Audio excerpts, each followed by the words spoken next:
Ladies and gentlemen, I am super excited because this is day 3 of our virtual trading summit. And this is really a very special bonus with Mr. Stevenson Lindor. If any of you have been trading and you are part of our IML community, you know the value that this man brings to the table. You understand his passion for the education and making sure that you understand the core fundamentals so that you can actually be a proficient trader. And so I am not going to hold up any more of everyone's time. We're going to pass it right over to the one, the only, the myth, the man, the legend, Mr. Stevenson Lindor. Thanks for jumping on, Steve. Appreciate it, appreciate it. Thanks for the introduction, man.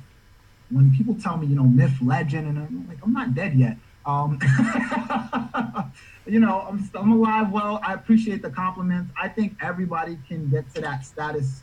Thank you so much for having me, Tracy. So, guys, I have something very special today. We're gonna go over.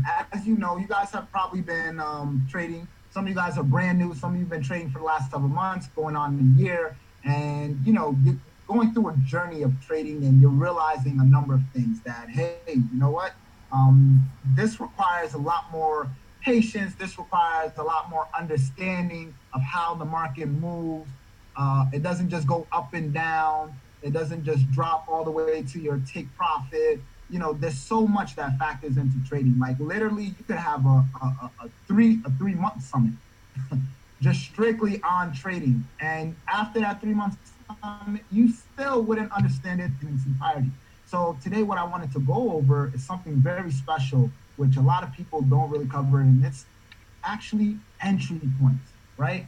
Getting better entries in the market. Now, it doesn't matter whether, again, you're brand new, you're a seasoned veteran. You can use this on any time frame, on any currency, on any market. Actually, it doesn't matter. Not just forex, but you can use this, trading stocks, trading futures, options, whatever. Right? At the end of the day, as long as you understand how this moves, you can become profitable. Again, you need three things, and I don't know if you guys want to write this down. Three things to become a successful trader. You need knowledge, right? You gotta have knowledge. You gotta understand what you're even doing, and that goes for anything. You wouldn't want to go to the hospital and have a doctor operate on you if you didn't have no knowledge on what he was doing, right? So you need knowledge. Number two, you need money management, risk management. That is very key. A lot of people don't talk about that. That is very, very important. And unfortunately, majority of people who are not successful in trading literally doesn't even have to do with the knowledge itself. Some people actually have enough knowledge to be profitable. What kills them is the risk management, right? So we're going to talk about that today. A lot of you guys risk too much when you're in the market, right? Whether it be greed, just not knowing, just, because you got that signal from somebody who's calling all these trades in the chat, all these things that factor in. So, it pretty much makes you bad when it comes to risk taking trades. And then number three, which is the hardest thing, is discipline, right? Discipline is the hardest attribute for a human being to practice. Think about that. The most successful people in the world are very disciplined at what they do. Think about an athlete, right? All they're doing is the same thing over and over and over again. But think about how much time and energy they put, whether on the basketball field, the football field, the soccer field, right? Constantly going over and over and over again, putting that same thing. So a lot of you guys, you need to be disciplined in what you do. So if you have a set of rules and you follow it, you got to be able to follow those same rules every single day, day in and day out. You can't say, all right, I executed this trade this way, and then it worked out. And then the next time I do it another way because I got lazy, I got sloppy, right? And that's the problem with people. You get sloppy, you get easily sloppy. And that's why it's very important to, always perfect your craft, right? When you watch a martial artist, right, they're always perfecting their craft, no matter what. Doesn't matter they've done it 10,000 times already. They're still using the basics, the principles, the same techniques to make themselves more efficient. So being disciplined is very, very important, all right? And if you don't have these three things under control, knowledge, risk management, and discipline, you will not be a successful trader. It doesn't matter. right? I haven't even begun showing you how to look at the charts. If you don't have those three things under your belt, you will not be a successful trader. I promise you. All right. So today's lesson is going to be on entries. All right. A lot of people struggle. Don't let nobody tell you, well, it doesn't matter where you enter the market. As long as you enter the market, is eventually going to go that way. You'll make money. No, no, no, no, no. Right? There's actually a system on how you enter the market. But before you enter the market, you have to understand how the market actually moves. Right? Now, I want you guys, there's some of you guys who follow me on IML TV, there's some of you that don't, right? And for those who follow me, you'll hear me say this over and over again. You'll hear me talk about flags, continuation, so on and so forth. But how many people truly understand that? Now, the market actually moves in a certain way, in a pattern, right? Think about this, guys. We're all human beings on this call. Well, hopefully, right? Somebody might be an alien or something. But for the majority of us, we're all human beings on this call. And if you think about it, we all have patterns, right? Tracy's with her kids right now. Her kids have patterns. Even at a young age, they have patterns. Tracy has a pattern. Lamar has a pattern. There's so many guys. We all have patterns. The person who created this market created it in a pattern. If you notice how the market is moving, there's a pattern there. Some people think there's no pattern, it just goes up and down. No, no, no, there's a pattern. Doesn't matter. There's a pattern, and it's understanding this pattern. And how this pattern goes is basically the market goes like this, right? Oh, impulse in one direction. So, what do I mean by impulse? I'll say this a lot, and a lot of people truly don't understand that. Impulse means sharp. By definition, impulse means sharp, right? Impulse sharp in one direction, all right? So after that sharp direction, what the market will do is it will create a correction. So basically a flag, right? And this flag is very, very important to understand because without that flag, you will not get a continuation. And that's exactly how the market moves, right? It doesn't matter whether you believe me or not, whether you have a different trading style. This is exactly how the market moves. So first up, you get the impulse. After that, you get a correction, right? Also a flag. Once you confirm the flag, and there's a reason why I highlighted this part because it will let you know the price is going to continue in that direction, right? So let's look over here. You have an impulse, sharp. See the body of that candlestick? See how sharp it moved? After that, you get a flag, this. So just take this piece alone. Think about it, right? Flip it upside down. How does a flagpole look?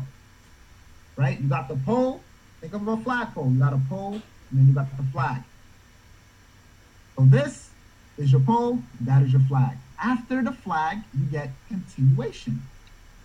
And that's exactly how the market keeps moving when it's trending in that direction, right? You get an impulse, you get a flag, and then you get a continuation. You get another flag, right? Think about it. This is a flag pole upside down. Got the pole, got the flag, and then you get another continuation, right? Then you get another flag, then another continuation, then another flag, then another continuation, and it'll continue so on and so forth until the market is finally ready to reverse. Now, pretty simple, right? Well, I know the questions are coming. How do you know when the flag is over? When do you know the impulse? All right.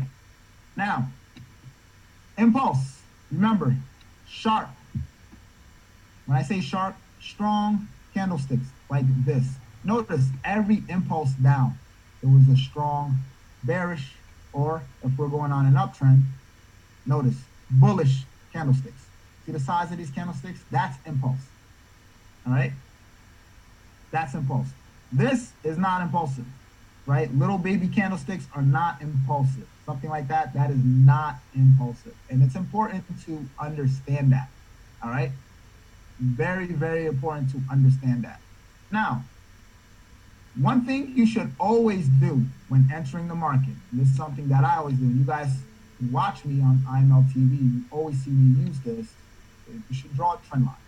So if the market is trending, for example, right, I'm on the 4 hour here, let's go down to the 1 hour actually, let's go back there. For those who don't know how to draw a proper trend line, all right, a trend line by definition is a trend line when you have two or more bounces going in that direction, right? So you draw it if you're doing a downward trend line, so from the high all the way across to the low. If you're doing an upward trend line from the low all the way to the current high, right? Now, as you can see, price respects my trend line. This is very, very important, right? Got my impulse, flag, continuation. Price came back down, but never broke through this trend line, right? Went back up, down, so on and so forth, until price finally broke through the trend line. Notice how price changed direction when it finally broke. When it finally broke. And you know how it did it? Right? It gave you that sharp impulse, then a flag, and then you got your continuation. See, when price is always going to change direction, it will always give you a sharp impulse. That's how you will always get a sharp impulse, right? So one thing I always like to do is I like to draw a trend line. So right here, right, the price is kind of breaking my trend line here. So I haven't bought yet. Why? Because I'm still waiting for that strong bullish candlestick. So until I see this, then I get a flag, then I will start to buy. Now, when the flag is being formed after you've identified your sharp impulse, right? Now, you heard me talk about this a little bit earlier. There's always a pattern being created. Believe it or not, before the market changes direction, before it goes up, down, there is always a pattern being created. The market will never go in one direction without a pattern. Always pattern. So you see this pattern right here, this flag formation? So what I like to do is I like to go down to the smaller time frame. You never hear me talk about this on IML TV. I like to make my way down to the 5-minute time. And this is how you're going to get your sharp entries. We're going to make our way down to the 5-minute, right? Let's go to that flag all the way up there. Go back, boom. Now, notice, I got my sharp impulse. Once price is creating this flag, notice there's a pattern. There's an up, there's a down, there's an up, and then price finally took off. All right? Now, when price is creating this flag and the pattern is actually happening inside of the flag, what I like to do is, and this is how you know, for those who are wondering, how do you know when the flag is over, right? What I do is I line this up with my RSI and I wait. So price. So since I'm looking for a sell, right? I already got my first indication. I got my sharp impulse based on the higher time frame on my 1 hour. So this was broken down, you understand? Each candlestick is 5 minutes. So I use the smaller time frame, 5-minute, preferably 15-minute, one of those two, right, for my entry. So what I do now, while the flag is being created, since I'm looking for a sell, I line it up with my RSI. And as you can see, once price gets to overbought territory, so that'll be right around here, this is where I would sell. So now I'm selling at the height of the flag. See, this is the flag pattern. So I'm selling here. I have a tight stop loss, no more than 12 pips. See, right above here, not above here, above there. You don't want a 45 pip stop loss. Some of you guys have been doing 40, 50, 60, 100 pips, right?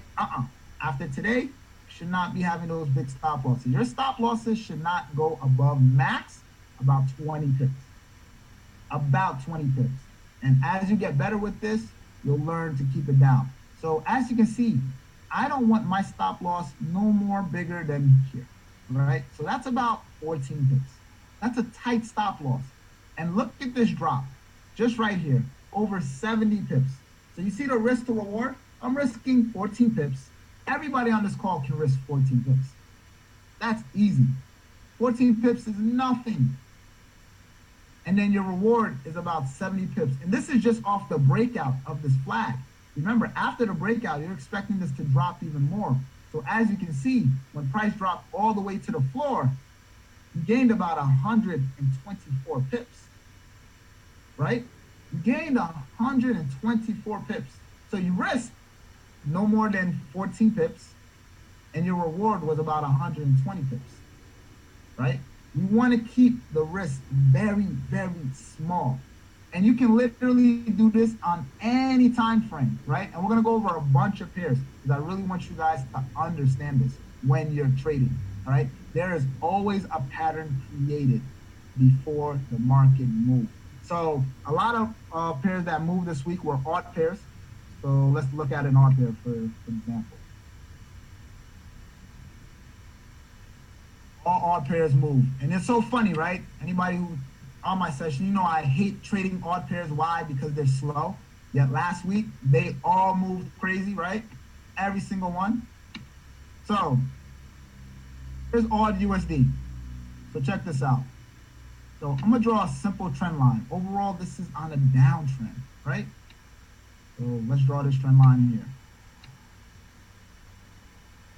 Now, hit it on the daily. One thing you should always do when you're marking up charts, always identify overall trend, your market structure on the higher time frame. There's three important time frames you should always be monitoring.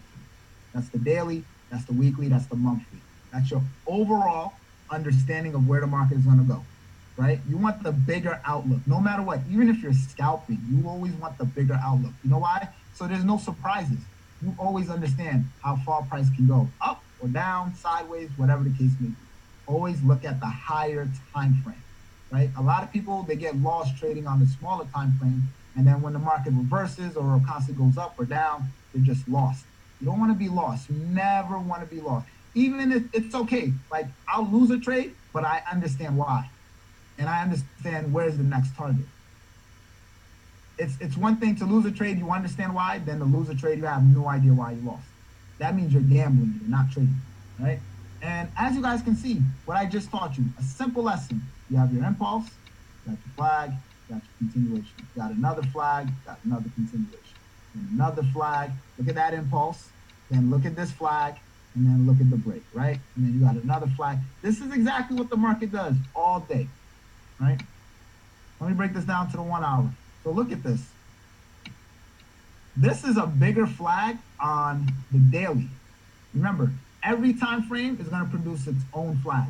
Every time frame is going to produce its own impulse, its correction. So depending on what time frame you're operating on, and that's also important, right, is where you want to do your analysis. So if I'm taking this down on the daily, right, so I see that this is a flag on the daily time frame. I want to move down to one time frame lower. And as you can see, when this flag was pulling back, so I'm looking for it to sell. How do I know I'm looking for the sell? Because overall, on the longer time frame, we are on a downtrend. Look, right? I drew my trend line here. Price is dropping. Until price breaks above this trend line, this structure, and creates a flag out here. So I would have to see an impulse, flag, then continuation up. I'm not looking for no buys. So even though this came up and you could have bought this buy, overall, this is a downtrend. You see that here? That's a downtrend. That's a downtrend, right? So how do I know when to sell here? Well, I identified this as a flag. Why? Because this is not coming up aggressive. Going back to the daily, notice what price did here, what price did there, right? So until I see strong impulses like this with a flag and then continuation, I'm not really looking for my buy. I'm looking overall for a sell. So I break this down, 4 hour. And it doesn't matter what time frame you're trading. Your job is to identify what is happening, what pattern is being created in front of you before you buy or sell. Now, I see prices pulling back. And what I do is I wait. And this is something a lot of you guys struggle with. You have no patience. A lot of you guys think you need to trade like every second. You're like crack addicts, right? Somebody who needs to just constantly always be hitting it. Like, no, be patient. This game is really about being patient. So what do? I wait till price gets near my trend line. and I want to see what happened when the market gets here. Notice when price got near this trend line, you see this big wick, right? Look at all the buyers that faked out. Look at all the people who bought thinking this was gonna go up. No, you wait, right? I want to see what price does here. So I could have did one or two things. I could have let price come to this trend line. Notice I'm overbought on the 4 hour. So I could have sold here, and like I said, no more than a 20 pip stop loss, right? So no more than 20 pip stop loss. So about 18 right there. That means even on this fake out, price wouldn't stop me out. Or I could have wait till price broke out, created a flag, then continued up, or wait till price breaks this trend line. Because guess what? Even if price breaks the trend line, like it did here, and I'm going to show you a few examples, like it did even right here, there's always a flag that's going to be created. So I got the break here, and then look, pattern, flag pattern, right there. So now what I do is I'll break down to a smaller time frame, right? So like I said, when I come to entries, I like tight entries. So I'll go either on the 15-minute or the 5-minute. So because that was a bigger time frame, I want a bigger and stronger confirmation. The higher the time frame, the stronger the confirmation. So I make my way down to the 15-minute, and I notice the pattern being created, right? Prices going up and down, right? Up and down before the breakout. Now, what do? I line this up with my RSI, and I wait till price is overbought. So could I have sold here? Because some of you are like, well, it got really close. Let me sell here. Yeah, you could have sold here. Price went a little bit up here. This would have been ideal. See right there where my RSI is? Right when price got overbought? This would have been ideal. So you would have got a clean entry. Look at that. No more than, like I said, 15, 20 pips max. So look at that. Boom. And notice, my RSI never got back to overbought. Actually, it did right around here. Right around here. So you could have gotten a second entry right there. And after that, you got your move to the downside. Boom. Price never actually hit overbought here, even though this was a good flag area. And then notice, guys, you got this move all the way down. So you could have got two entries right here and right here with no more than a 15, 20 pip stop loss max. And check this out. You caught this whole entire down move. And notice the RSI right here. So 179 pips. You see that right there, guys? What I like about the measuring stick, you guys should be using this. This lets you know how many pips and about how long price will potentially take. So about 179 pips. So I risk about 15 pips, right? So put that in, layman terms. So let's say I was using a standard, right? So that's 1.00. So a standard on a $500 account. So I'm risking $150 for a reward of $1,790. That's a good risk to reward. I'll take that setup all day.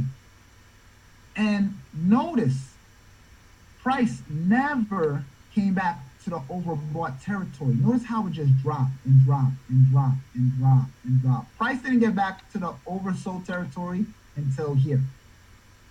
So you would have caught two clean entries all the way at the top, and you would have never had to look back again. Clean entries, right? All because you were able to identify a pattern that was being created, right? So every time you guys hear me talk about flags, I'm talking about a pattern that's being created. So now what I'm giving you guys is understanding what's happening inside that flag. It's one thing to identify the pattern itself, right? Some of you guys, of double tops, double bottoms, head and shoulders, but there's actually patterns happening inside of those patterns that are being created. So notice how we went on the 4 hour, we identified this entire flag here and was able to break it down on the 15-minute in order for us to get our entries in the market. All right, I'm gonna show you guys that again. And you can literally do this 24/7. This alone And I'll tell you right now, I released this information at the convention. Literally game changer. I've had people who've never, not even on my team, not personal students, none of that, and it's already changed their life. Like literally getting, hey Steve, just that little information right there. You'd be surprised what can tweak somebody's game. That's all it takes. Just that little tweak to take your trading game to the next level. All right. So we're gonna stick to all pairs because those were the pairs that really moved. So Great Britain odd. This moved very big. I wasn't expecting that big of a move. All right. So we're on the 4 hour. All right, boom. Now again, always draw a trend line, right? They're your guide. So see here, I personally like to operate on the daily and weekly, honestly, for my overall structure. So as you can see here, I'm drawing a trend line, an upward trend line. Why? Because price went up, didn't come near this trend line here, but continued. So boom. Always draw trend lines. Always draw trend lines. You're drawing them so you understand what market structure is doing. It's not the holy grail.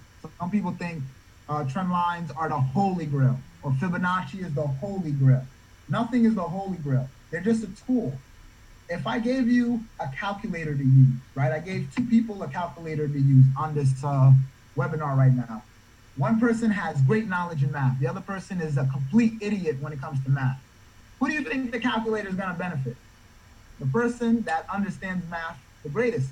So just giving them a calculator, you're just strengthening and giving them better odds to complete a task, right? So the better you get at using trend lines, the better you're going to get at understanding market structure, right? So on the daily, we're on an overall uptrend for Great Britain R. That's all I'm doing, right? Without getting to all the advanced stuff and understanding wave analysis and just using simple tools.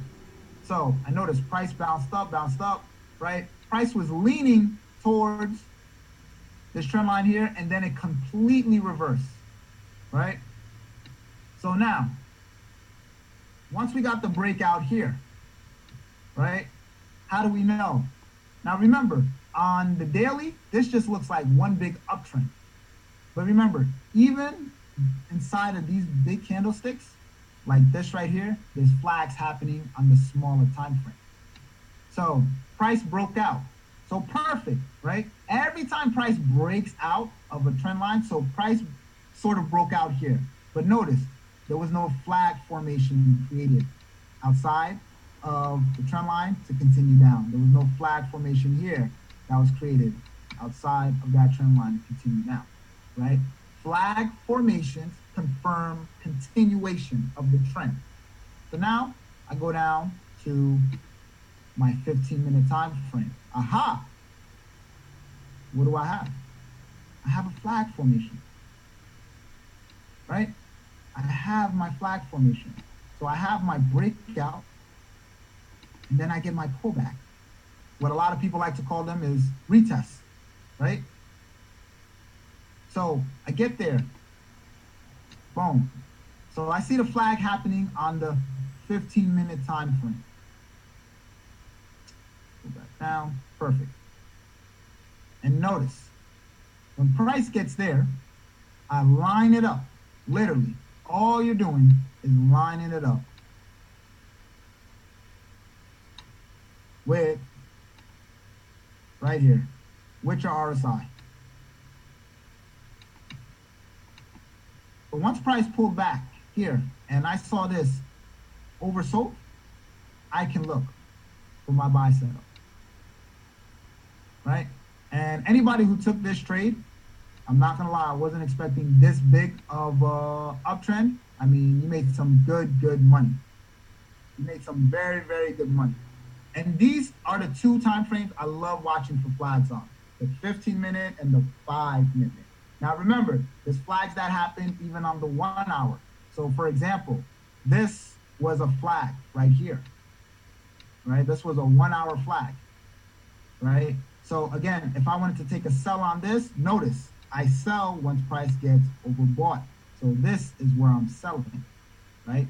If you don't feel comfortable selling on these type of flags, wait till you get another impulse, and then wait for another flag to happen outside of the flag formation, right? So this flag being created, wait for the breakout. So after the breakout happens, there's going to be another flag that's going to be created. So now when you enter on either the 15 or the 5 minute time frame, I'm going to go back over there. As you can see, now all you're doing is literally waiting once price gets to overbought territory. So on this flag, nothing. It didn't get to my overbought territory, right? But this flag did. So I would have sold right here. And as you guys can see, no more than a 15 pips. So even if I were to raise my stop loss just a little bit, right? Right there, no more than 15, 20 pips max. Look at the move to the downside, 171 pips. And this is on the 15-minute time frame. So you see how you just caught that little pullback right there, and then you got that major drop. You got that major drop all because you understand what's happening on the bigger time frame, right? I drew my trend line here on the 4 hour. We can't forget that. So that means everything under this trend line, I'm looking to sell. I'm looking to sell. I'm looking to sell until price finally breaks out. Once I got the breakout here, now I switch over to buys. It's literally that simple. As long as I get the flag formation to confirm, then I can look for either my buy or my sell. All right. So before I move on, I want to show you more examples and how to get those clean entries. I know we got a couple questions in. I want to make sure you guys understand this. My RSI levels are 14, right? Now, I want you guys to understand this. I talked about it, the calculator example I gave you. At the end of the day, right, you have people that use moving averages, that use all types of indicators. Now, I'm not really big on indicators. And the reason why is because indicators lag. Indicators lag. So by the time they tell you to buy or sell, you've already missed the move. So as you can see, so my RSI is 14, standard. That's just standard. Like you open up an MT4, or somebody brand new can open up their MT4, that's standard. So I can give you examples right now because a lot of you guys are probably watching this. That seems pretty easy. It can't be that easy, Steve. It actually is once you understand what's going on. So for example here, we have this big uptrend. So most people think because price is over bought on the 70, and for those who don't know how to use the RSI, is all you're doing is waiting till price is overbought, oversold. So oversold meaning once price hits 30, you're looking to buy. Once price hits 70, you're looking to sell.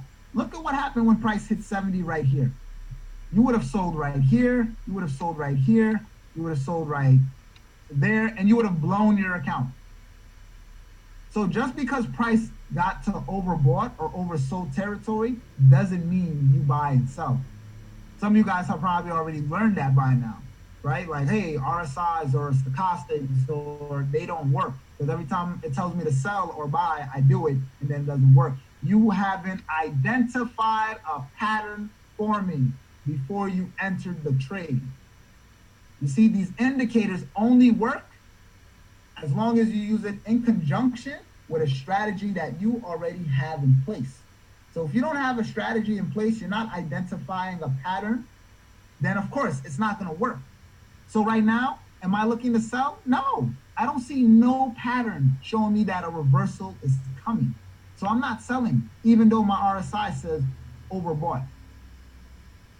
So that means technically by this indicator, this should be dropping, but yet it keeps rising. It keeps rising. It's been rising since, August 3rd. So for all these people who are in sell since August 3rd, they're unhappy customers right now. You're in a 400 pip drawdown. Hopefully nobody's in a 400 pip drawdown, but that's a big drawdown. All because this indicator told you to sell right here. You see? You have to be able to incorporate anything that you use as a tool, moving average, Fibonacci, stochastics, MACD, whatever it is that you use as you have to be able to incorporate it with a strategy that you already have in place. So when I'm trading and I'm telling you guys, wait for a flag, wait for this, I'm waiting for confirmation. Last week, somebody messaged me, Great Britain. So, Great Britain, I was waiting for an uptrend, right? I had my impulse, as you can see right there. Let's go on to 15 minutes. So right there, got a beautiful impulse, have my correction, and then I have my continuation. So one thing you'll realize during your trading career, some pairs operate differently than other pairs. So this correction, I was waiting for a big uptrend because I didn't like the way that it was dropping, right? If it was gonna drop, I was waiting for a stronger impulse and then move down. So basically what happened is every time price pulled back, and as you can see right here, because I've identified a flag pattern, I was looking for a buy. So I bought here, got stopped out. What I mean by stopped out, I mean break even. So I would enter the trade. Once I secure some profits, move up my stop loss, price would break me out. And every time price got oversold, which is right here, let me highlight this for you guys so you can see. So you had an opportunity here. You buy. Because eventually price is gonna take off, right? Keep buying. So I kept buying. Went up, took me out. Waited till it got into oversold territory again. Boom. And then kept dropping, kept coming down until finally price took off. So this was like my last entry. I got in here, and remember, anytime price is moving in your direction, not only do you want to secure profits, but you want to draw a trend line because it should follow that trend line, right? If you guys remember, when we sold here on Euro Great Britain, I told you guys, wait for this reversal. We got that reversal, and we rolled this down. But when we got here, I said, look for a reversal back up because this wasn't coming down aggressive. You see how this downtrend, you see the body of these candlesticks? So it's telling you drop. And notice, you never saw these type of candlesticks inside here anymore. So once that stopped, I knew this was going to reverse and go back up. So same thing here. It was coming down, but it wasn't coming down aggressive. Once I got this drop here, then I knew. I said, okay, if price breaks below here, and you can watch it on my recording last week, I stated, if price goes below here, look to sell. And what did you know? Price broke down, and what did we get? We got a flag pattern. So what did I do? I zoomed in on that flag pattern, right? I wanted to see price create that flag pattern outside this channel, which it did. And what did I do? We sold right here. That was my sell opportunity. Boom. All because I was able to identify a pattern. Got the drop here. Got another flag, and then continuation. So now we're looking for this to go down even further. All because I was able to identify a pattern. That's all it is, guys. Identifying patterns. So even on this reversal pattern here, we knew, like my group, we knew we were looking for buys. And every time, once this started to create ascending channel, so this is called an descending channel or a descending wedge, right? So where price is basically slanting, it's not moving in that current direction no more, but it's slanting when it's on a downtrend. And then after that, you're gonna get a big breakout. So every time price was oversold, we looked to buy. We started buying here, with no more than a 20 pip stop loss, and then boom, move to the upside, right? Same thing here. Price went up, broke. If price was gonna continue going up, it should have never broke my trend line. See that? So once it breaks my trend line, do I go the opposite direction? No. What do I wait for? I wait for that flag. Aim here, remember, whatever time frame you're looking to enter on, 5 minute, 15 minute, hell, it can be even the 1 hour. If price is not oversold or overbought, let it go. There's always going to be another opportunity. I would rather have my trade setups line up correctly, take the trade, properly miss, than, try to force it. And that's another thing you guys got to stop doing. A lot of traders like to force opportunities. Never force. let it set up, let it follow your rules. So some of my students, they caught this flag. I didn't. It didn't line up. It wasn't overbought. Price dropped. Okay, no problem. I know eventually we're gonna get back to that toilet pit, right? So I decided to move on to the 5 minute. I said, let's see what price does around this trend line here. Are we gonna reverse completely or are we gonna break down? Price broke down. It gave me the flag pattern. Now I was able to line it up.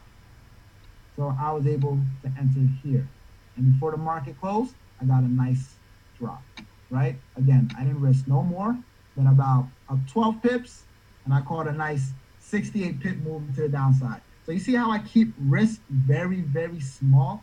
So when I lose trades, I have nothing to cry about. I don't complain, I don't worry, I don't nothing. Hell, when I lose trades, I'm happy. That means I'm out of a trade I shouldn't have been in. Perfect. Then carrying a trade for a long period of time, that's stressing me out, right? Some of you guys right now, you're waking up in the middle of the night, stressed out, looking at your phone, like, oh my God, I'm still in this drawdown. Oh my God, I'm still losing in this trade. Oh my God, it's getting worse, it's getting worse. Oh my God, when do I need to get out? Tracy, can you help me? Leader, can you help me? The person who called the trade that you can't find nowhere, can you help me? I'd rather be in a trade, I lose 10, 12 pips, that's not going to destroy my account, than be in a trade where I'm down 50 pips, 80 pips, and it's getting worse and it's getting worse, it's getting worse. Believe it or not, you guys are looking at this like, man, the risk to reward is amazing. I look at this, man, the risk is very small. That's how I look at the setup. I'm looking at this like the risk is very, very small. Now, for example, somebody can write in the chat, what's a successful trade you took last week? Or even a losing trade you took last week?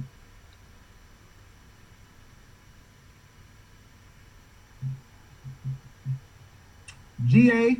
All right, we just actually went over GA. What's another pair?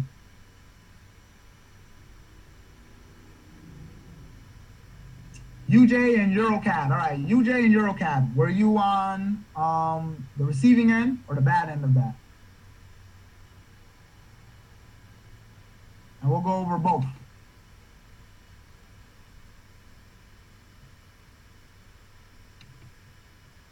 So you made money on both of them. So UJ. Perfect.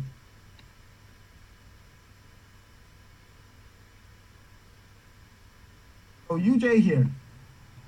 Right, let's stay on this 1 hour time frame. So as you can see, price went on a nice uptrend here. Notice the rules, right? Get your impulse, get your pullback, continuation. As long as price pulls back, and then you continually looking for that buy. Got a nice impulse here, flag, so on and so forth, right? Until price finally reversed heavy, right? Then you got a strong impulse here, flag there, and then continuation. So this is an area we really want to watch for. Are we going to get an impulse down, then a flag, then a continuation, or are we going to get an impulse up, flag here, and then, right? So what was your entry point on that trade? If you don't mind me asking, on USD JPY, Shanika, if you remember, where you went on a buy, sell, and most people don't even realize the pattern that they're in when they're buying and selling. So I want to show you guys this, right? Last sell, that can't be right. You mean 114? Not 144. If you got in at 144, you'd be a billionaire right now. 114, all right. So 114, and you were in on a sell. Yeah, 140. You see where price is right now? 144 is all the way up there. So if you were on a sell on that, you shouldn't be on this call. You should be on a yacht somewhere. So 114, she was up here. Now check this out. Now you probably sold because somebody told you, hey, we're at the height of this, which is correct, right? You look left, you see this downtrend, you see that downtrend. So this is a very good area to sell, right? But again, what's your confirmation before selling? Now check this out. Price got up there, perfect. Broke my trend line, right? On a smaller time frame. Price broke my trend line on a smaller time frame. I'm looking to enter, right? And again, I love entries on the 15 on the 5 minute time frame. So I'll always fluctuate between those two. Now, after that break, notice I see flags starting to be created, right? Price hit the high, came down. There was a flag right there. There's another flag right here. This is a bigger flag right here. Perfect, right? So this whole time I'm seeing flags. And as you can see, price is getting near my oversold territory. So do I take these sells? No, because price did not follow my rules, right? It got near it. If you wanted to, right? Some of you guys are gonna get so good, you'll enter a little bit early. If you wanted to sell here, stop loss there, or like I said, no more than 20 pips, you're fine. But look what I did. I sold UJ2. I waited for this flag to be created. And notice how this flag lines up perfectly right here with my RSI. Oversold, overbought, overbought. So now I got entries right here, and I got entries right here. You see? So you sold about 114 and change, right? Got in there. So now I got no more than 20 pips. So as you can see, this didn't stop me out when it went up. No more than 20 pips. Perfect. Two entries right there. And what do you know? You got a nice 50 pip move to the downside on something you actually understand and was able to identify. It's one thing to sell because somebody says sell, right? When you're getting swipe trades, they just telling you to buy and sell. You know, you're getting calls and chats and everything. If you guys notice one thing about me, when I'm educating, when I'm teaching you, when I'm calling trades even myself, I never call a trade without identifying first what is happening. Nobody who follows me, honestly, can tell me, hey, you know what? Stevenson told me to buy and sell and gave me no explanation. I always give you an explanation as to why you should buy and sell, as to why you can buy and sell, right? I was telling you guys, so that was an excellent trade you took there, Janika. You see there? So you probably didn't realize this pattern was happening when you were looking for that buy or sell setup. I did the same thing on CAD JPY. Anybody who took that sell last week. And I was in Chicago and I told everybody, I said, start looking for a sell on this. Why? Because we have a reversal pattern that's happening, right? So we were able to identify that one, price is pretty much at the weekly high here. Perfect. On the 5 minute time frame, this was a reversal pattern happening. You guys will learn about this if you don't already know. So this is what you call an ascending channel. So an ascending channel is basically when price is on an uprise and then it starts to slant. And then before you know it, eventually it's going to reverse. So that's what I'm looking for on GA and GN. Those big uptrends, eventually it's got to reverse. It's got to come back down, right? So perfect. Price reversed. I didn't just jump in. I wait until my flag pattern is set up, right? Actually, that wasn't the high there. This was the high right here. I remember that, yeah. So we actually entered here. Price broke down, gave me the flag, right? Then dropped. Then what happened? Price consolidated, gave me another flag. Look how it lines up, RSI, sold here. So got the drop, came down again, then price reversed. So that means it was gonna go back up to retest. Notice, perfect flag. So I actually took this buy to go back up. So I got my impulse, you caught a quick buy, line it up. So that means price got oversold here. So I sold it at the bottom of this flag right here on this 5 minute. Took one more buy up, and then I got the same reversal pattern. Then I sold at the top here, right? Sell there. For those who need to see it, we're at the weekly high, right? See that big drop? I knew we were gonna get some type of drop there. So you're just lining everything up. You're lining everything up. Everything up. Everything lines up. Then another sell opportunity. After this drop, price moved down and gave you another perfect flag. You see that flag? See that flag? Price came up right there. See that? Got into my overbought territory, sold here. Again, no more than 20 pips, 15 to 20 pip max. You should always be good. If it goes beyond that, that means you shouldn't be in the trade at all. This is gonna keep your risk small. And as you can see, caught a nice move all the way to the downside. And some of you guys are gonna get good.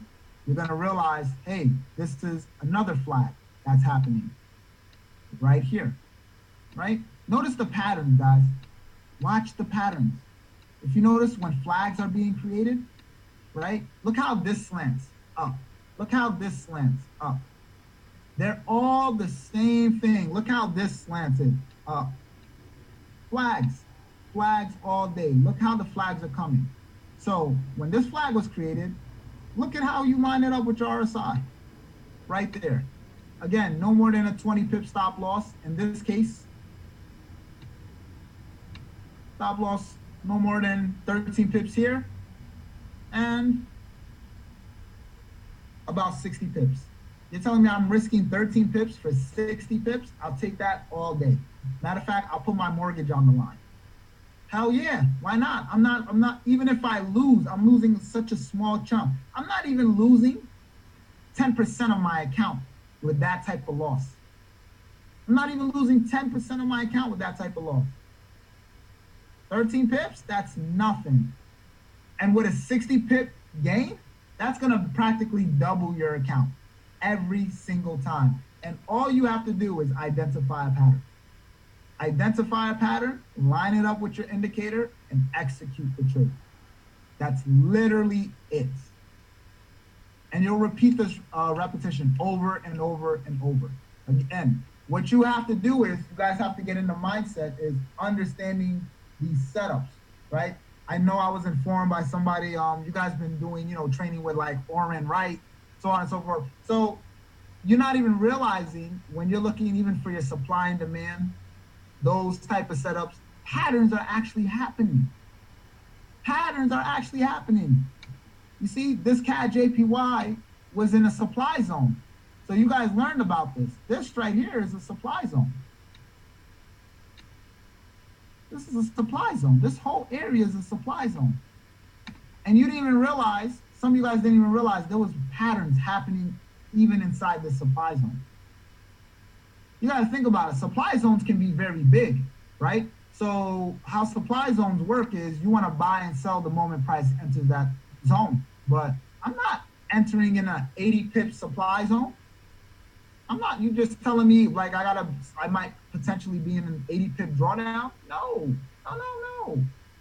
we're going to cut that down. I need to even understand what's happening even in that zone before I enter my buy or sell. I got to understand what pattern is being created before I buy or sell. There's always a pattern created before a move. Every move you see, there's always a pattern created. EuroCAD, that was a trade I actually called and told you guys to look out for. That was a sell. Let's look at that. Let's take a look. So I went on my daily. Look, I draw a simple trend line. Overall, this is on a downtrend. See all these? These are just bigger flags, right? On a bigger time frame. So perfect. Make my way down. I was on the 4 hour. Now, this is why I personally don't like to buy or sell after breakouts. Some people like to do it. I don't like to do it. You see what happened here? How many of you guys have entered trades and price reversed completely the opposite direction, right? So when this went up, and I remember somebody messaged me, said, hey, Steve, EuroCAD is going on an uptrend. I said, okay, if it's going to be a real uptrend, I need to see a flag. I need to see this. Until I get that type of flag pattern over here,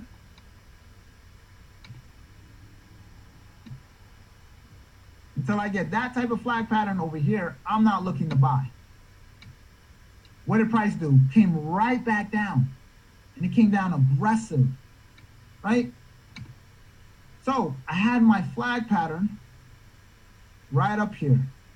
And look, every time, even on this big flag that was being created, now this was a 4-hour flag, as you guys can see, but every time price got oversold, overbought, sorry, overbought. So let's say I sold over here. Again, no more than even 15, 20 pips, guys. No more than 15, 20 pips, right? So every time price came up here, I'll take this loss. Let's say I lose this trade. Boom. No problem. Took a small 15 pip loss. I wait because I've identified this is a flag being created. I'll enter here now. Actually, right here. This is where my sell is. Right? Came down. I caught at least 47 pips. So that means I make up for this small little loss with the 15. So take away 15 from the 47, right? What that leave you with? 32 pips.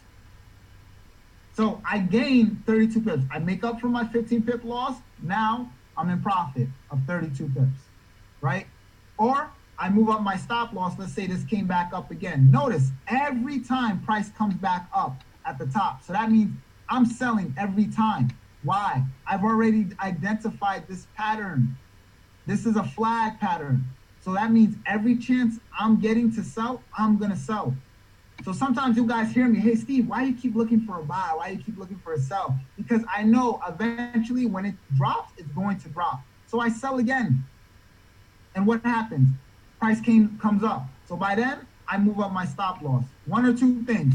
You're either going to take profit. So that's another 58 pips right there. Me, I like to hold on to my trades. If I don't get at least 100, 200 pips out of my trade setup, I personally don't like it. I rarely scalp. So I would have got stomped out on this trade on break even. Not stomped out losing, but break even, meaning I moved up my stop loss in front of my entry, price retraced on me, no problem. Guess what? I catch it at the high. What do I do here? Now I wait. I need to see if this is really going down. So after that, what did I get? My impulse, I caught another flag, and then finally, you get your big drop. Eventually, price will take off. That's how the market works. It's going to keep hitting that high, that low, until price eventually takes off. And guess what you get? Anybody who took that EuroCAD trade, you got a 529 pip move. Think 529 pips. Do you know what that will do for you? So to put that in perspective, on one standard, that's $5,000 right there. 5,290 bucks right there. So you're telling me I lost a 15 pip move, which is very small. That's laughable to me. When I lose 15 pip moves, I go back to sleep. That means the trade is just not ready. And then when it's ready, it'll finally take off. For all those who actually follow me on IML TV, how many times have I told you guys, start looking for buys on silver? Start looking for buys on silver. Start looking for buys on silver. I've been talking about that for weeks. I said we are at an area where price is going to reverse. So every time price came back and hit this low, I told you guys, buy. Because one of these trades, it's going to take off. Once price got oversold here, I bought. When price came back down over here, I bought. Every time. And then eventually what happened? You're going to get that big breakout. You see this candlestick? It's going to eventually take off. And now you have traders who wish they were at the bottom here. I have students who bought at 14.1 and 14.2. They're good. This is going to take off. There is a possibility that this could drop down a little bit more, but no. Eventually, this is going to get all the way back up to high 16, 17. And anybody who's ever traded a commodity, you know it pays out wonderful. Hell, you can put the lowest lot size on this and get a bigger payout as opposed to trading regular currency pairs. But how many times have I been telling you guys to buy silver, buy silver, buy silver? How long have I been telling you guys to buy Ripple. How long? I'm telling you guys to buy Ripple for a very, very long time. Guys, buy Ripple, buy Ripple. Eventually, this breakout is gonna happen. What do you guys see here? Impulse, correction, continuation. That's how the market moves. Literally, it's gonna give you that impulse first to let you know this is where I'm passively going. It's gonna give you that flag. And once you get the flag formation, that is your confirmation. Price is going to continue going in that direction. So anybody who bought when I told you guys start buying around 35 cents, 40 cents, guess what? This thing jumped all the way up to 75 cents before retracing back. And now I'm looking for it to come all the way back up there. Eventually in the next few months, reach $1. And I've been saying this for months. I say, guys, keep buying this thing because eventually price is going to take off. And when it takes off, you don't want to miss the move. You have to understand, looking at this, and I was here able to identify just this pattern right here. Like I said, before the market moves, there was always a pattern created. Eventually, we're going to get all the way back up to $3. So let me put that in perspective. I have somebody in my group. They put about $10,000 into this as an investment. So they opened up a Coinbase account, went on Binance.com, and actually bought Ripple. They bought Ripple at 35 cents. So you guys watching this right now, 35 cents. So that gives him 28,000 cryptocurrency in Ripple. When this gets back to $3, 85 grand profit off a $10,000 investment. And now all he literally has to do is ride the wave. So off this little lesson I'm teaching you guys here, you already see what's happening. We got our first breakout here. That was our impulse. What do you think this is? What do you think is happening right now? A flag pattern to go up. So eventually this thing is going to go back up. I promise you. If you've been following me, you knew I called this drop. I told you this is going to drop all the way back down here. I called it all the way back in January. I told you guys, this is not, people thought I was crazy with Ripple and Bitcoin. When I said Bitcoin is going to drop all the way back down to around $6,000, $5,000. People thought I was insane.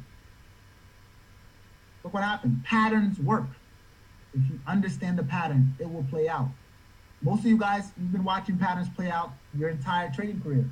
A head and shoulder formation, M formation, W formation. These are just advanced patterns. So when you hear me talk about flag forming, all these things forming, I'm just letting that thing set up. So this right here, once price, well, it already has oversold territory right here. This is a great buying area. Don't be surprised later on in the week, you see Ripple start taking off to the upside. All because I was able to identify a pattern, line it up with my RSI, and then boom.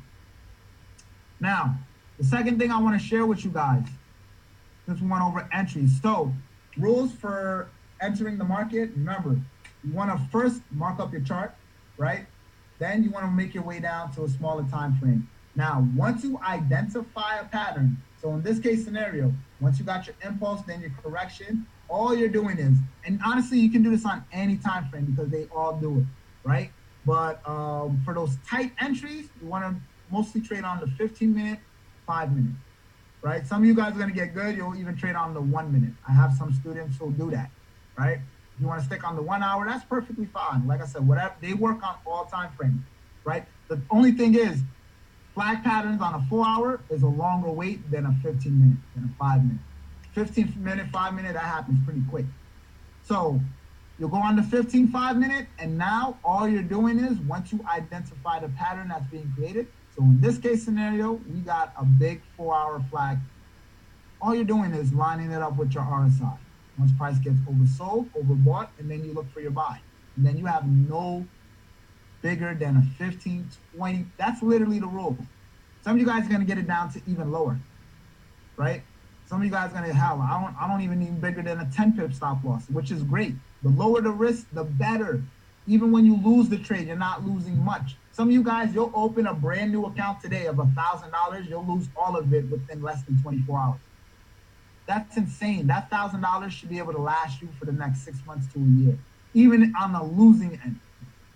That means you have great risk to reward management, which a lot of you guys really don't have. All right. Now, the next thing I want to share with you guys, if you're on TradingView, you should be on TradingView. Everybody, I recommend it. All right. It's very, very important. The reason why is you don't want to do all your markups and analysis on MC4s because a lot of your brokers are very manipulative. Yes, brokers are shady. They'll change the candlesticks. They'll do all types of crazy stuff. So TradingView is a third party, non-biased.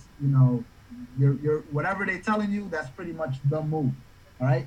And not only that, you get better tools. You see the market a lot better, as you can see overall. So it's a very good thing to use.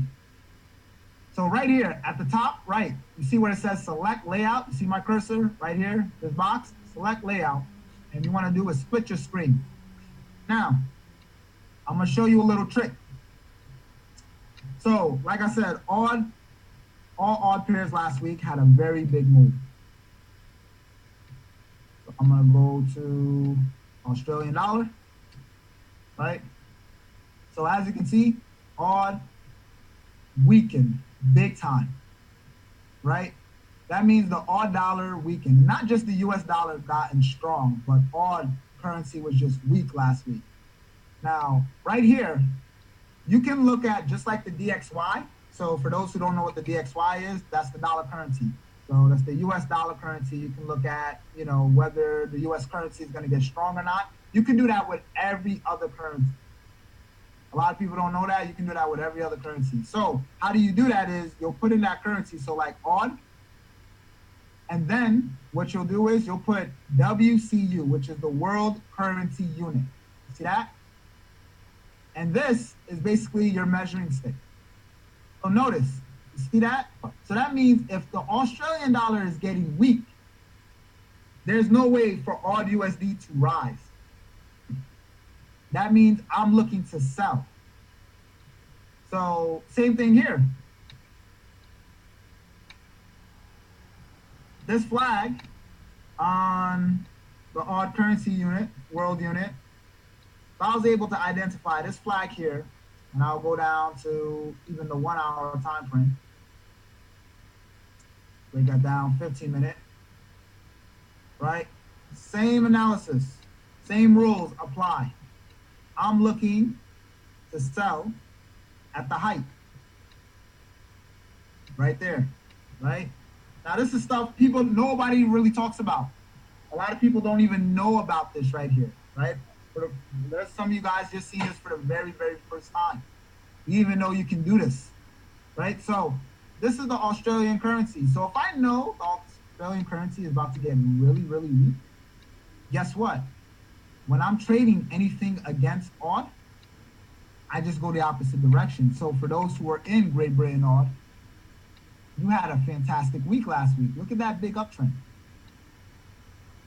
Because the Australian currency was going on a big downtrend. So by default, Great Britain odd went up. By default, Euro odd went up. As you can see, by default, odd JPY dropped. Look at that. Out of all the Japanese pairs, yen pairs last week, that's funny. On a normal day, Great Britain JPY moves heavier than AJ, UJ moves heavier, EJ moves heavier. The JPY pair that moved the most last week was odd JPY. And that's usually the pair I tell people don't trade because it moves slow. But it was just one of those weeks last week. It happens, right? So because the Australian currency was weak, guess what? You could have sold the Japanese yen. And same rules apply. Look at that flag pattern. So if I was trading on the 15-minute or 5-minute, every time this got oversold, I'm looking to sell. So I would have sold around here and you caught this big drop. And all you're doing is waiting for another flag pattern to happen. But another flag pattern here, right before the market, overbought, nice sell. All because you understood the Australian world currency was getting weak. You want to see another pair? Great Britain also had a very good week. So Great Britain world currency unit. All right, so WCU. All right, let's zoom in here. So notice, Great Britain had a very good week to the upside. And if you go on every Great Britain pair, they also shot up. Right? Look at look at Great Britain USD. As you know, Great Britain odd, Great Britain New Zealand, all went to the upside because the British pound world currency unit got stronger. See that? If you guys don't believe me, right here, April. Look at today. Look at the date. You see this downtrend?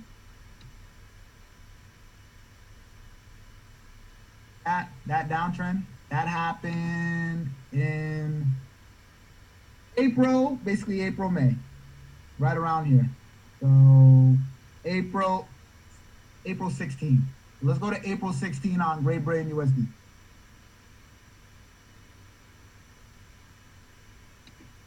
Let's do that over here. April 16. That's May.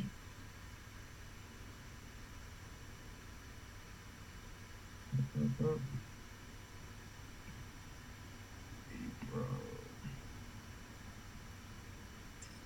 Oh, there we go. Right. April 16, right there. See that? What do you see? Downtrend. Right there. Downtrend. See how that got weak? Because the British pound got weak, so that got weak. Another example, one more. Japanese yen, world currency unit. The Japanese yen.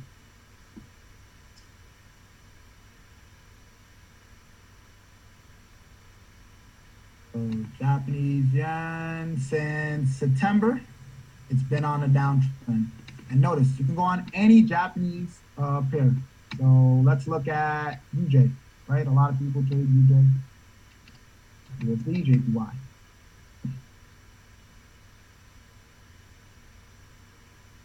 That was on September 6th.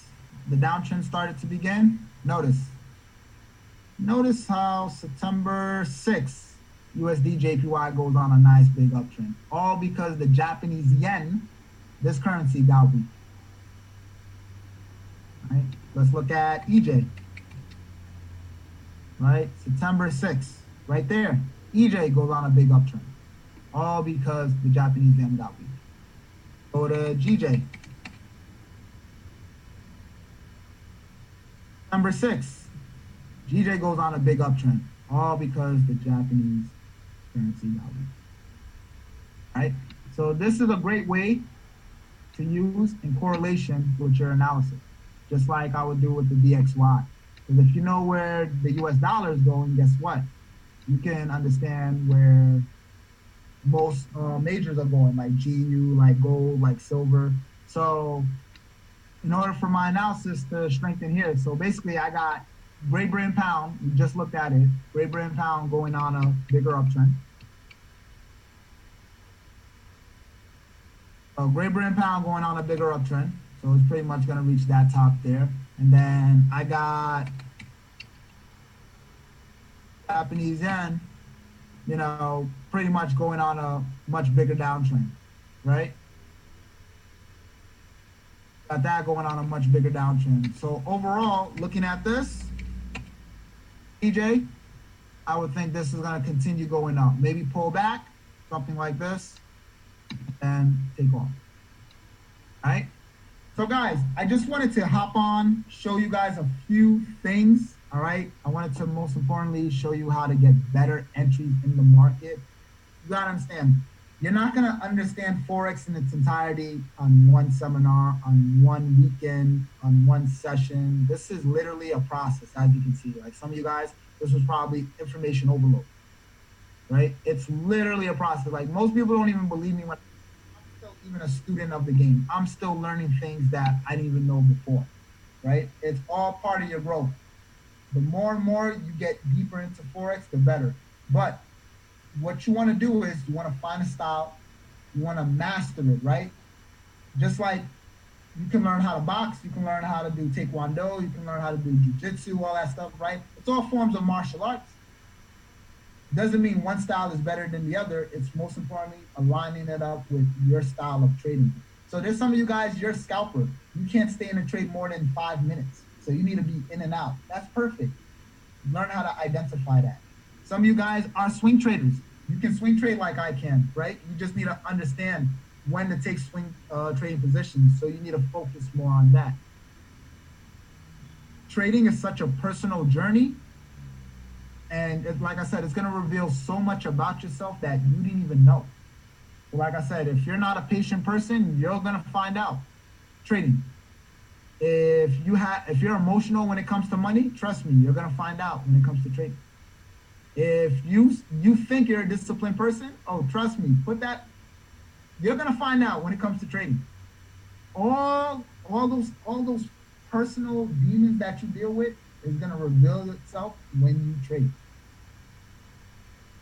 But it's a good thing because again, life is about identifying who you are as an individual. It's about that personal journey, and that's the one thing I love about trading. It makes you stronger. It brings out the good and the bad in you, right? So now you understand like what you're dealing with. All right. So before I hop off, I wanted to do some Q&As. Um, Anybody have any questions before we hop off or anything like that? Just wanted to share these nuggets with you, and hopefully this was of some value. Some of you guys, hopefully were able to grab this and literally, apply it to your everyday life and the trading market, and take your game to the next level. Tracy, you want to open up the chat or allow anybody who want to ask any more questions before we end this call? Am I unmuted? Doesn't look like it.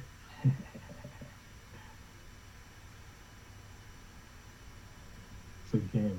Looks like I, Tracy stepped I, away. So Cool, cool. I can hear you. I can hear you, bro. Yeah. Just one question. So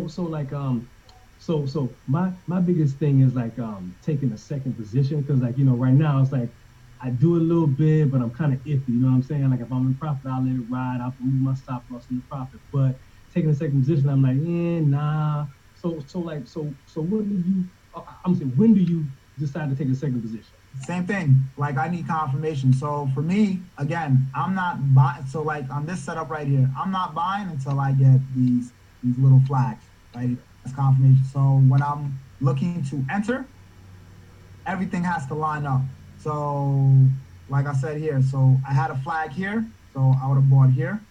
So that's perfect. That lines up exactly there. You could have gotten a second one right here, right? Because this never came back down here. So you're good. And then, so you got two positions here. Once this takes off, then I wait for another flag to set up. And as Gotcha. you see, I got another one set up. So now I got three positions. Yeah. That's how you properly stack, right? Okay. So market finally reverses, turns around, and then you gotta, you'll either get stopped out on break even or you'll decide to cash out, depending on where you're at.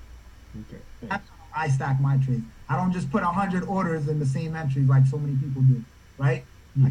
And based off my rules, so I got an impulse, I got a correction, that's my first entry. I get another correction, that's my second entry.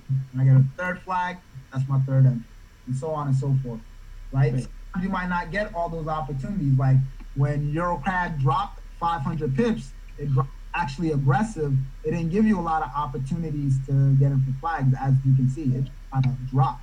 So this was really your only opportunity to sell here and up here. So if you were lucky, you just had two stops. Some people probably stacked, and just got lucky there. But me personally, I always wait for a flag for my. Thanks.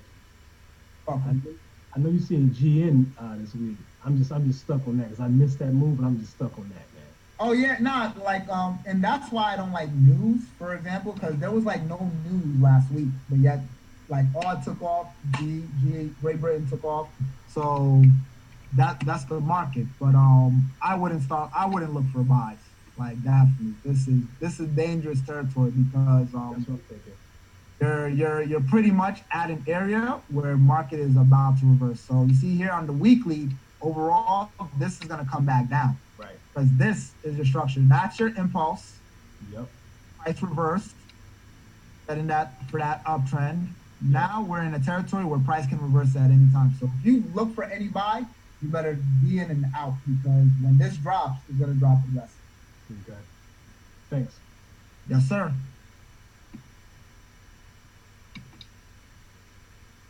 Let's see. Hey, Stevenson, Yes, sir.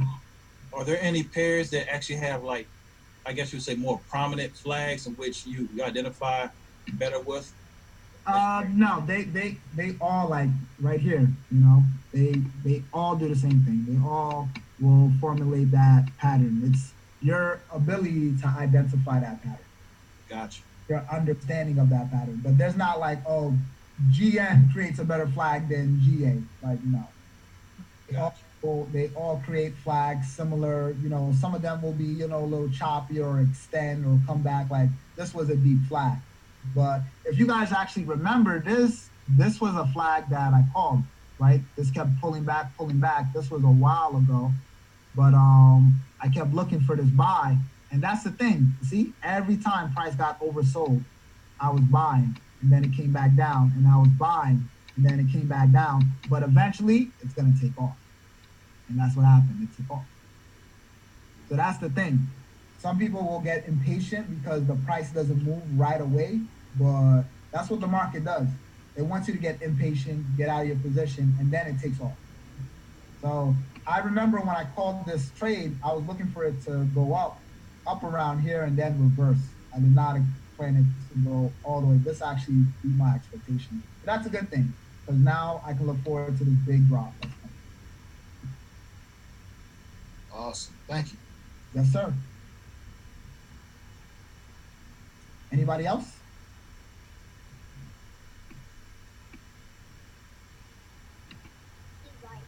You're All welcome. right, so, guys. It looks like. Hold on.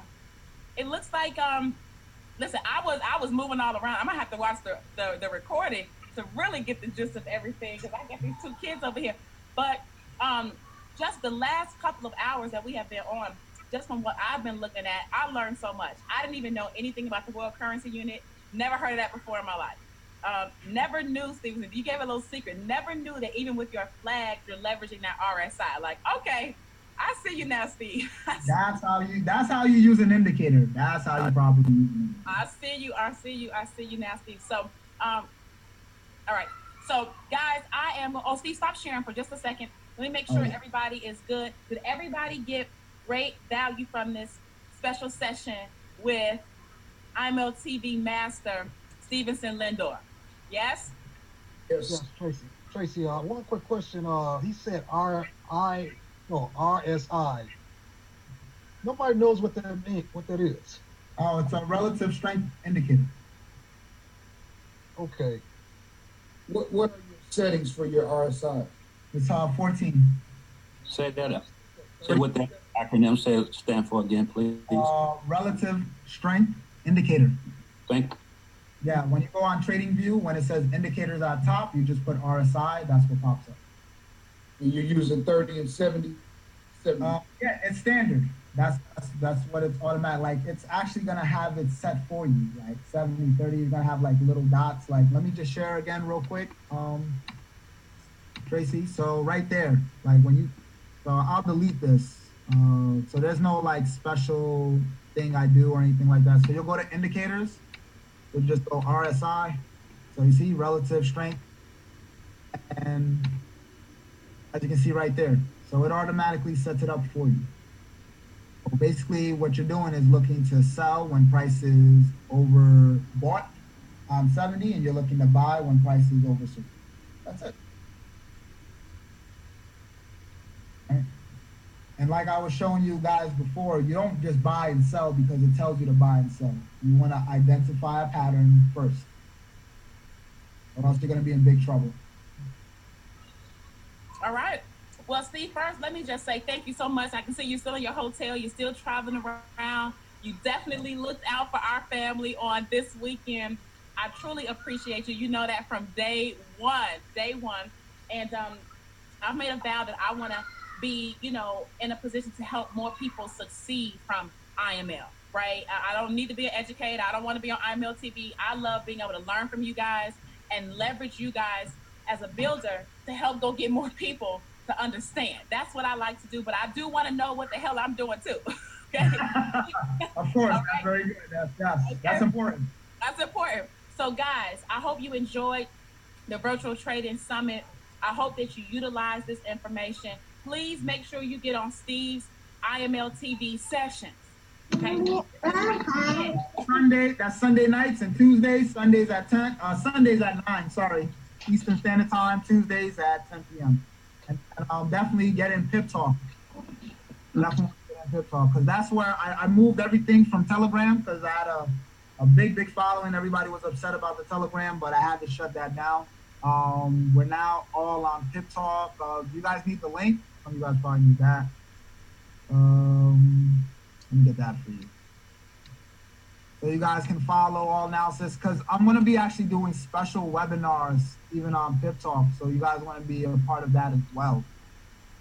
And you don't want to miss. So if you guys were impressed to what you saw here, like I said, it gets much deeper than that. And like I said, a lot of stuff that's just coming. So let me put it in the chat there and you guys are good to go.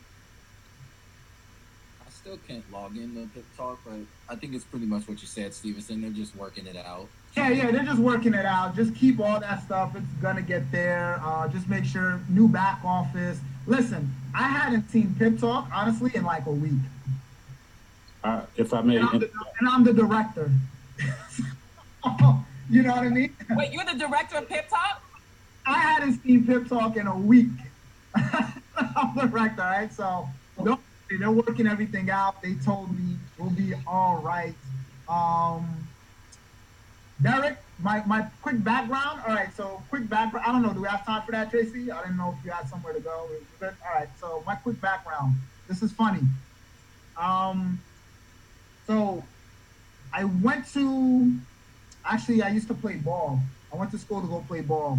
I went to play ball at Scranton University in Pennsylvania, and I remember we were like in the playoffs. We're getting our ass kicked. Actually, we're getting blown out. I'm pissed. I'm sitting on the bench, and I'm like, I don't think this is my future. I'm not going to the NBA. Like, you got to get realistic with yourself, right? Everybody reaches that point, in their career where they're like, all right, is this path really for me? So then I always said if I wasn't playing professional sports, I would I always loved finance. I always loved trading.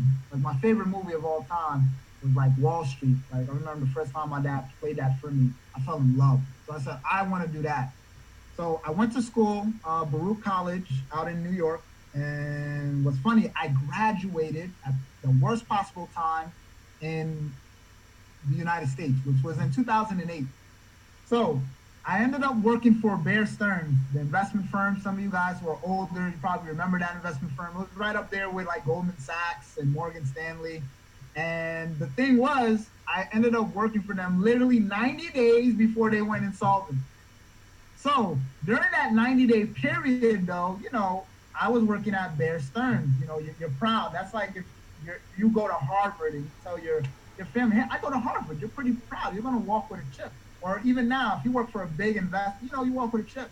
So people always ask me, what was my first biggest loss in trading? Well, it was actually my mother's 401k.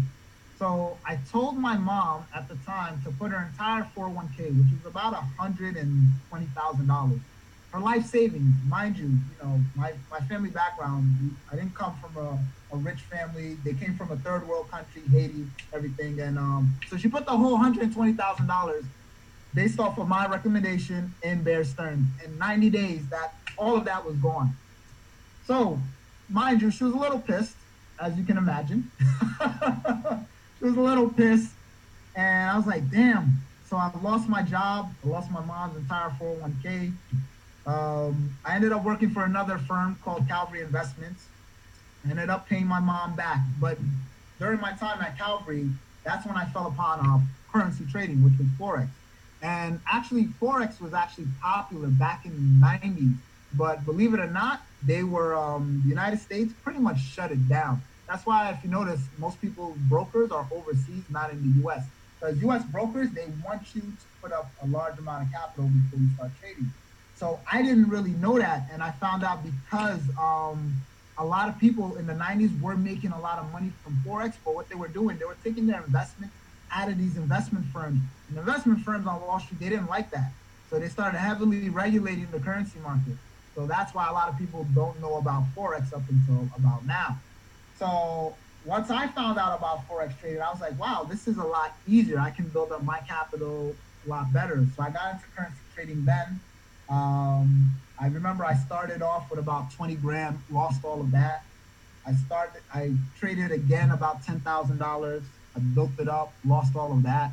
I remember my dad telling me, like, listen, are you getting better or worse? And I was like, I'm getting better. Like I'm losing money, but it's taking me a lot longer. When I lost my $20,000, 2 weeks.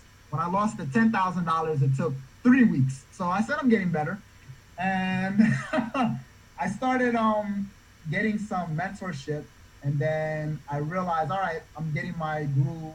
I started getting better after about my first year because I went through all the stuff you guys are going through, like money management, just bad entries, all that stuff. So we've all been there. Don't look at any educator and think we were just all master gurus. We just came in and destroyed the market. No.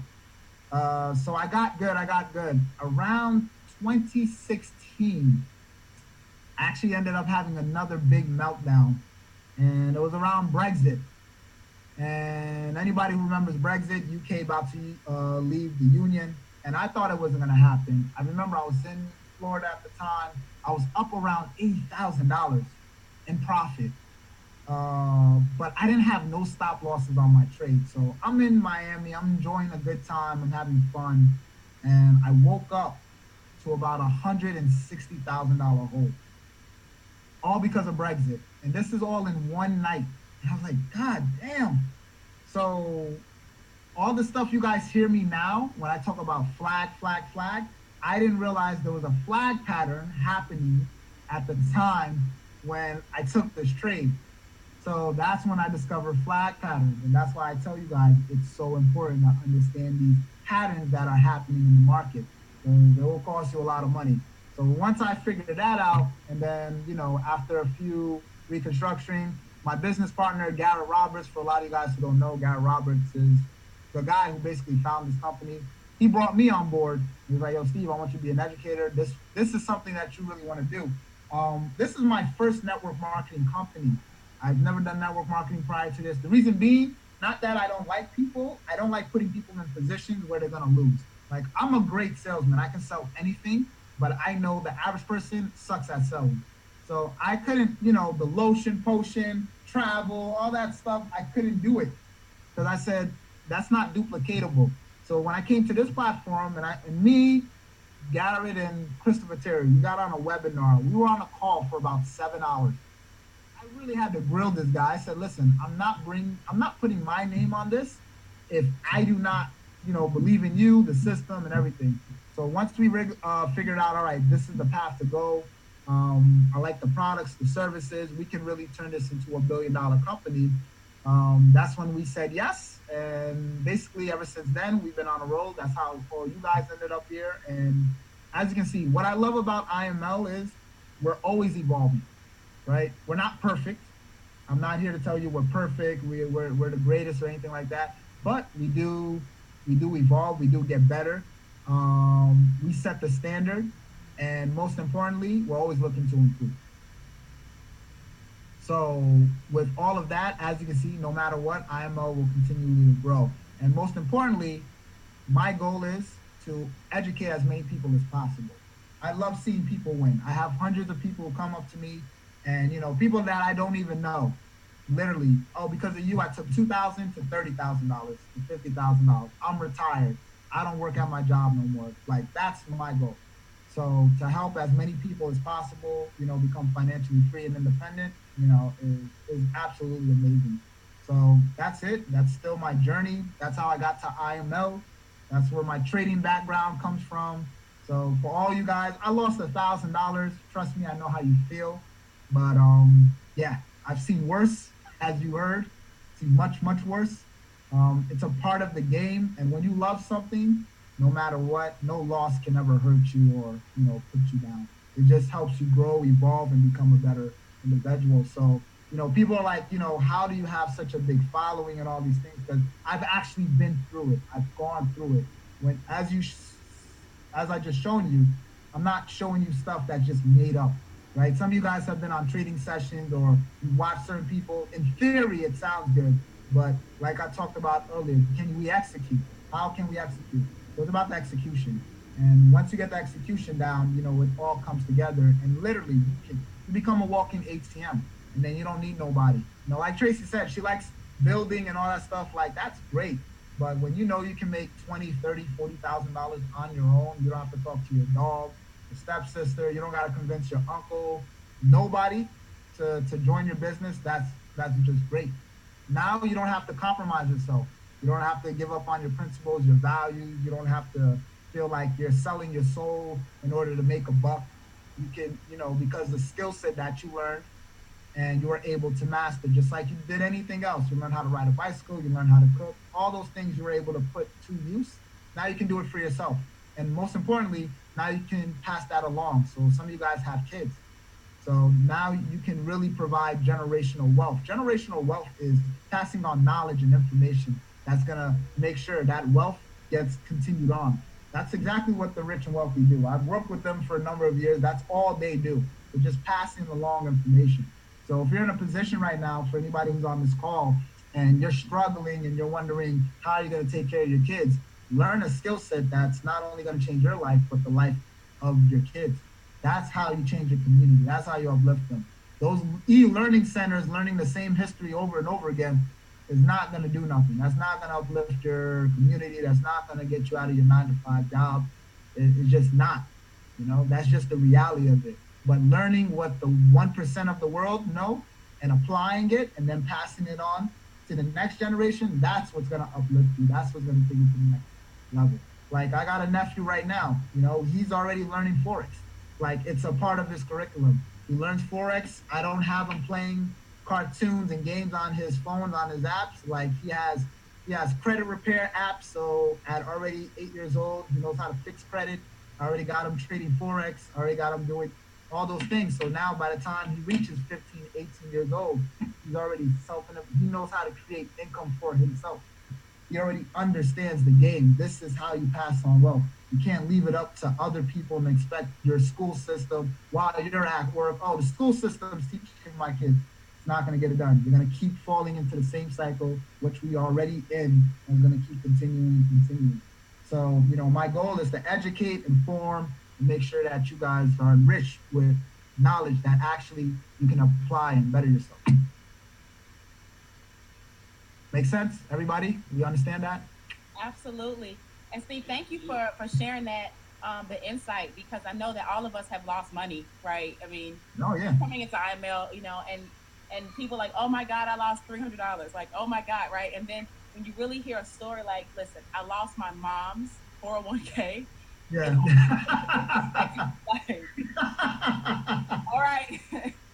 You gotta be a little bit more humble and like, okay, listen, it's not his 401k, his mama Nah, that was 401k. my mom. Yeah. To this day, she still beats me up. I pay for her Lexus, and she still gives me problems. So, no, trust me. Well, we certainly appreciate you taking your time on this afternoon, guys. I hope you got the value. We'll make sure that the recording gets put up in the members area. And we appreciate you, Steve. Thanks so much. Absolutely, definitely.